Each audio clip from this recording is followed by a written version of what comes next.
Hola, buen día. Mi nombre es Héctor Peña, soy estudiante de Ingeniería Industrial. Esta es una presentación para el área de economía. Hoy presentaré un análisis completo sobre la economía colombiana. Los temas a exponer: un recorrido histórico desde el principio posindependencia hasta la actualidad. El análisis de las medidas de control y precios en las políticas para impulsar el crecimiento económico. Una línea de tiempo con los hitos más relevantes. La evolución de los principales indicadores macroeconómicos. Tres propuestas de solución a los problemas estructurales del país. Y finalmente, un análisis departamental aplicado al caso de Antioquia. Evolución de la economía colombiana. El principio principal es comprender cómo ha cambiado la estructura económica del país y, con base en esa historia, plantear criterios que permitan proponer ideas para un crecimiento sostenible. Recorrido histórico de la economía colombiana. Dice que en el siglo XIX, periodo posindependencia entre 1819 y 1900. Para comenzar, después de la independencia, Colombia enfrentó un escenario económico muy limitado. Había fragmentación territorial, conflictos armados frecuentes, escasa infraestructura, una economía basada en agricultura tradicional y minería artesanal. Los productos principalmente eran el maíz, el tabaco, la caña y el oro. Pero no existía industria organizada. Además, la falta de un sistema bancario fuerte dificultaba la inversión y el desarrollo. En esta época predominaba la economía de autoconsumo y la dependencia de exportaciones primarias. Dentro de las medidas gubernamentales para controlar tenemos las siguientes: el control de precios, causas y consecuencias. Este busca proteger a consumidores y evitar abusos en el mercado. Se aplica cuando suben de forma abrupta los precios de los alimentos, se estabilizan los combustibles, se regulan medicamentos y servicios públicos. Existen opciones monopólicas, las cuales traen como consecuencias positivas la reducción de la inflación, la protección del ingreso real y evita la especulación. Dentro de las consecuencias negativas tenemos la escasez si el precio está por debajo del equilibrio. Tenemos menor inversión en sectores regulados, los mercados se vuelven informales y tenemos altos consumos fiscales. Dentro de la expansión cafetera y urbanización inicial tenemos que a comienzos del siglo XX surge el café como motor económico. Este producto transformó la estructura productiva del país y generó integración con el mercado mundial, desarrollando la infraestructura como ferrocarriles y puertos. También se creó el sistema financiero moderno y el fortalecimiento de la clase empresarial agrícola. Se dio paso a la urbanización paulatina en regiones como Antioquia y el Viejo Caldas. Sin embargo, el país dependía más del 70% de sus exportaciones en un solo producto, lo que generó vulnerabilidad frente a las crisis internacionales.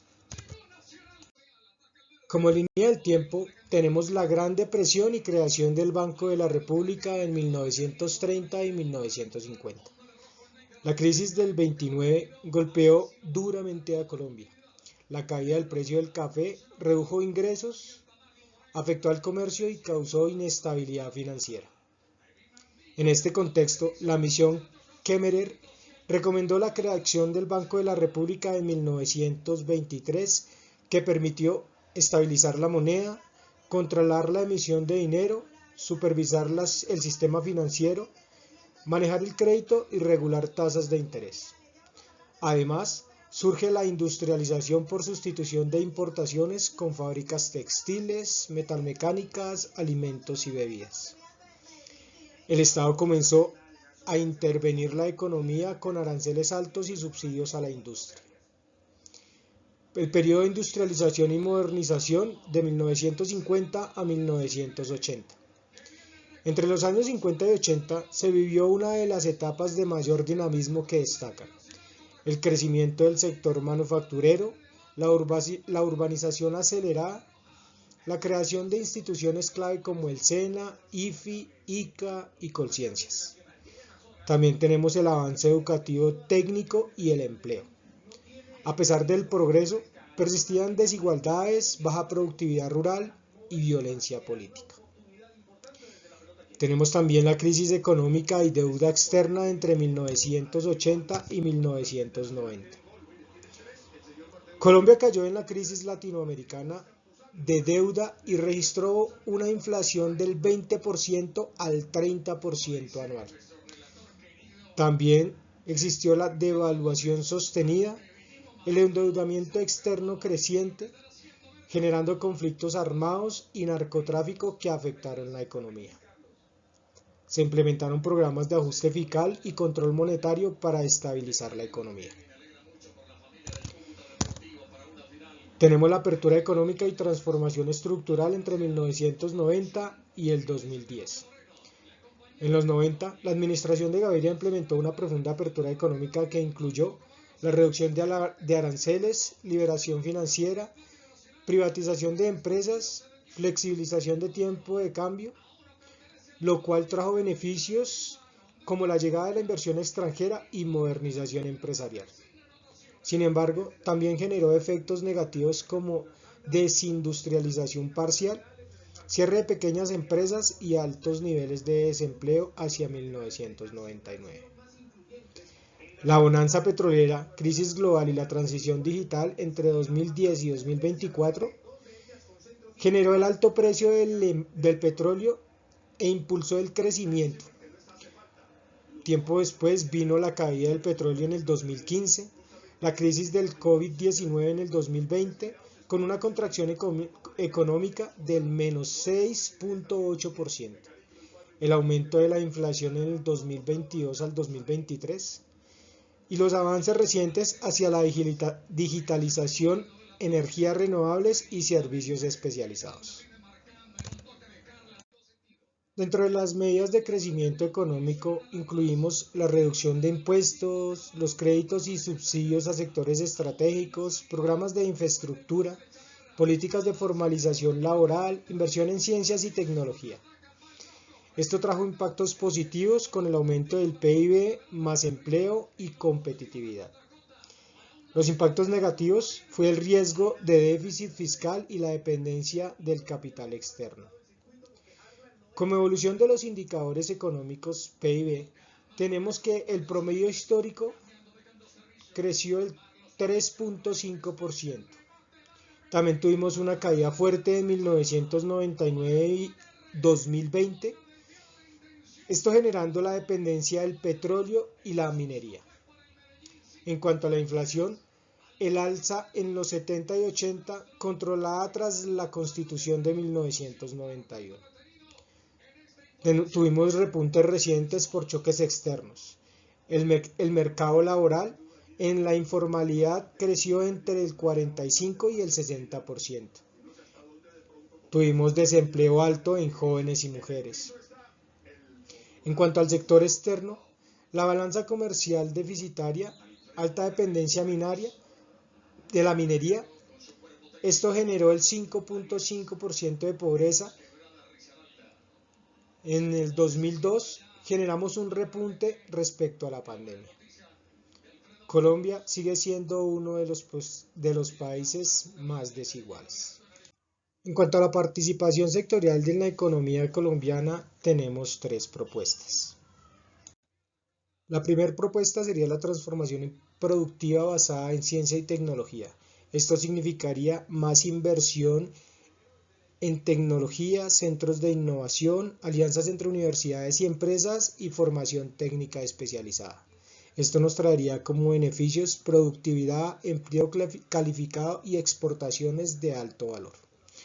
La segunda propuesta sería la reforma fiscal sostenible, que sería reducir evasión, simplificar impuestos y mejorar el gasto público, que nos traería beneficios como la estabilidad fiscal, la confianza de inversionistas y más inversión social.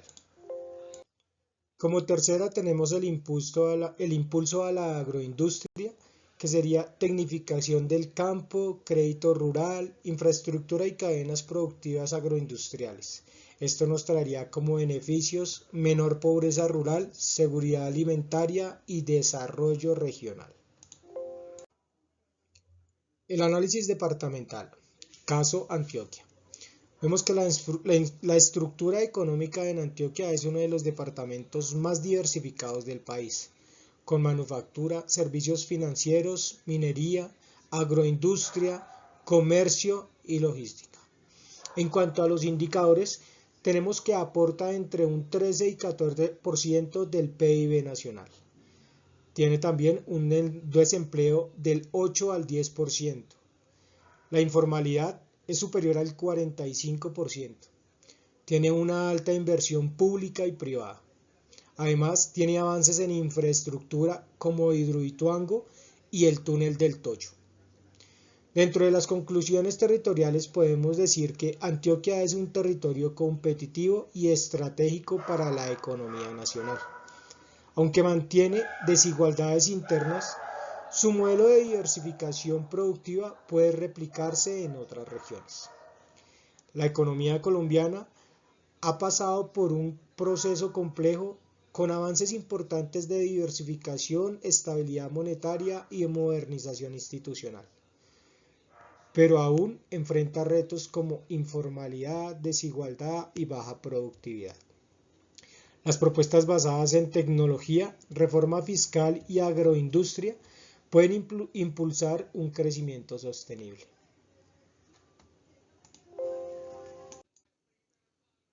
Hoy quiero invitarlos a reflexionar sobre lo que realmente significa la economía para un país como Colombia.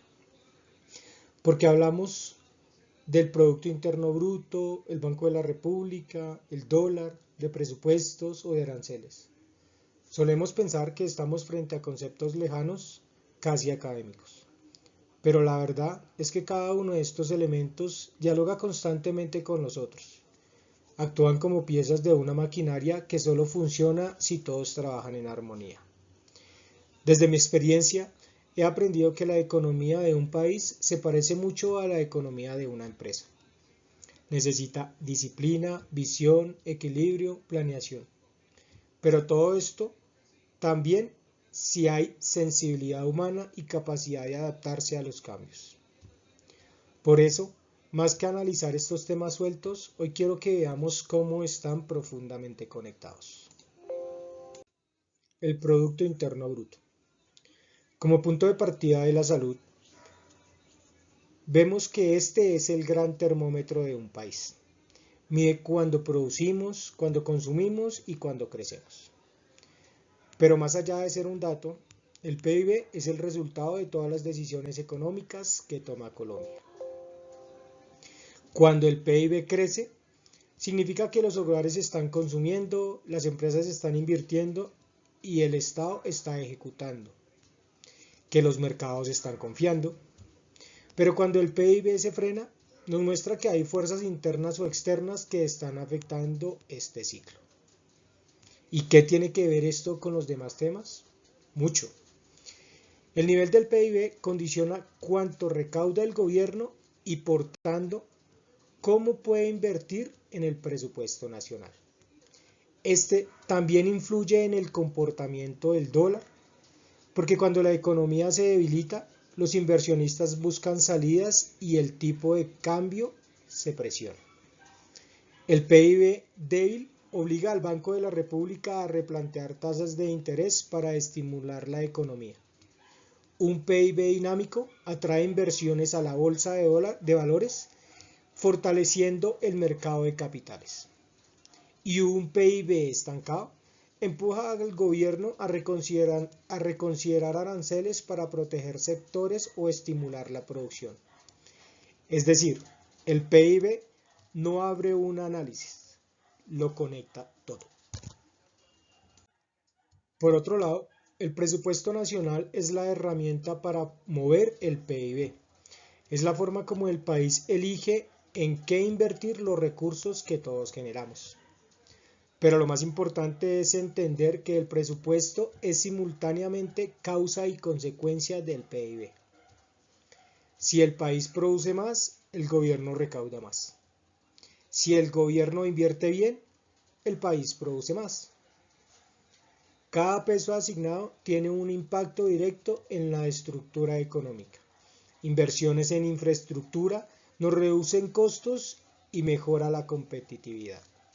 En cuanto a la educación, eleva la productividad y refuerza el PIB a largo plazo. En cuanto a la salud, garantiza una fuerza laboral activa. En tecnología, impulsa la innovación y la transformación empresarial. Respecto a la sociedad, dinamiza el consumismo interno. El presupuesto funciona como un plan estratégico nacional. Si se orienta a resolver problemas estructurales, impulsa el crecimiento. Pero si se dispersa o se ejecuta mal, limita el potencial del país. Además, el presupuesto se encuentra condicionado por dos elementos que analizamos hoy. La regla fiscal, que pone límites, y el dólar, que afecta el costo de la deuda externa y de las importaciones. Esto quiere decir, el presupuesto también está profundamente conectado con los demás indicadores. El dólar, el puente entre la economía interna y el mundo.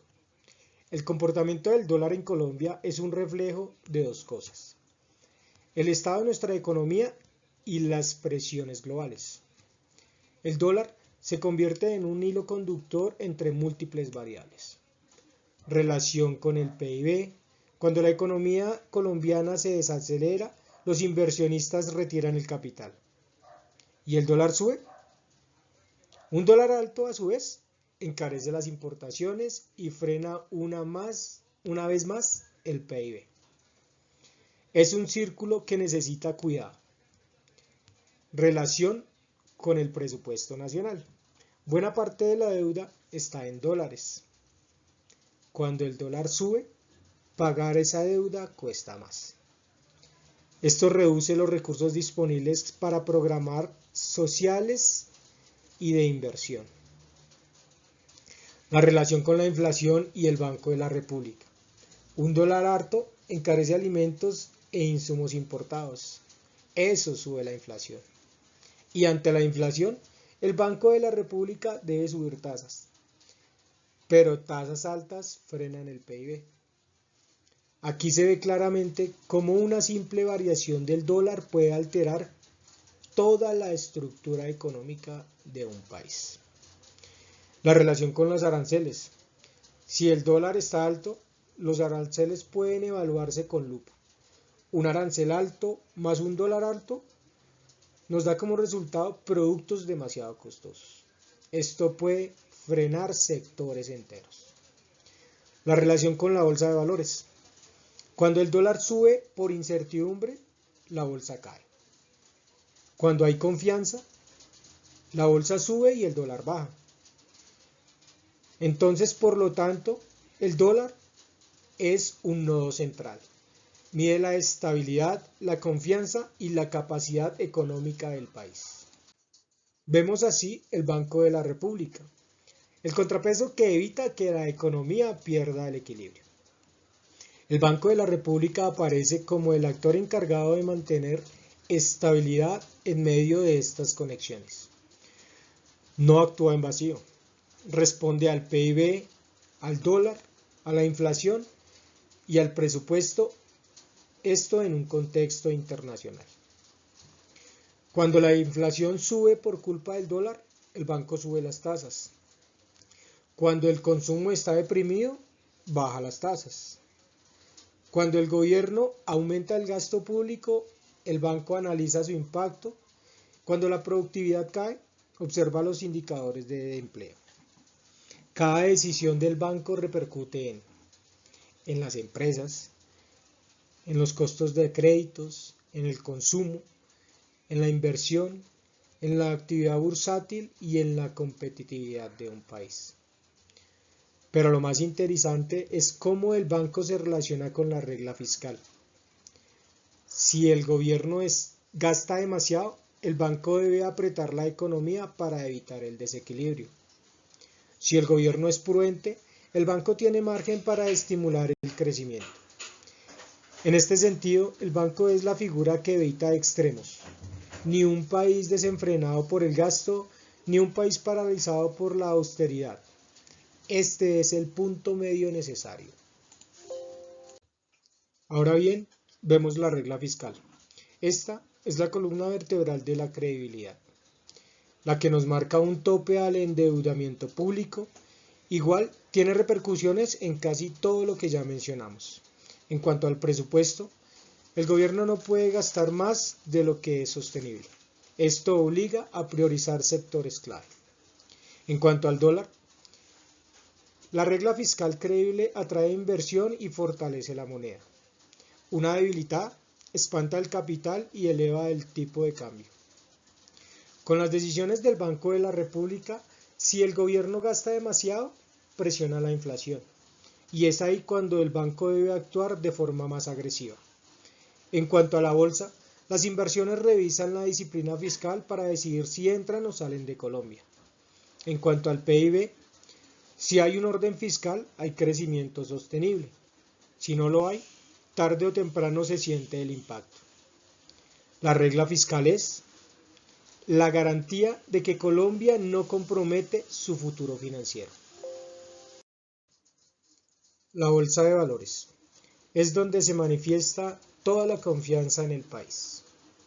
La bolsa no solo depende del desempeño empresarial, depende también del ambiente macroeconómico que ya describimos. ¿Por qué la bolsa sube o baja en Colombia? Si el PIB crece, las empresas ganan más valor. Si el dólar está estable, aumenta la inversión extranjera. Si el banco baja las tasas, se estimula el crédito y las acciones suben. Si el presupuesto es sólido, las expectativas mejoran. Si hay regla fiscal, los bonos del gobierno son más confiables. Si los aranceles se ajustan, los sectores estratégicos se fortalecen. En sí, la bolsa es la esencia o el espejo donde se refleja la confianza en el país, en la economía nacional. Cada movimiento en ella es una respuesta a decisiones económicas interconectadas. Continuamos con los aranceles. Esta es la bisagra que une la producción interna y el contexto internacional.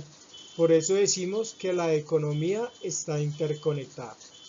Los aranceles son una herramienta delicada que debe usarse con precisión porque afectan el costo de vida, la inflación, el precio del dólar, la competitividad, la industria nacional, la recaudación del Estado y la balanza comercial.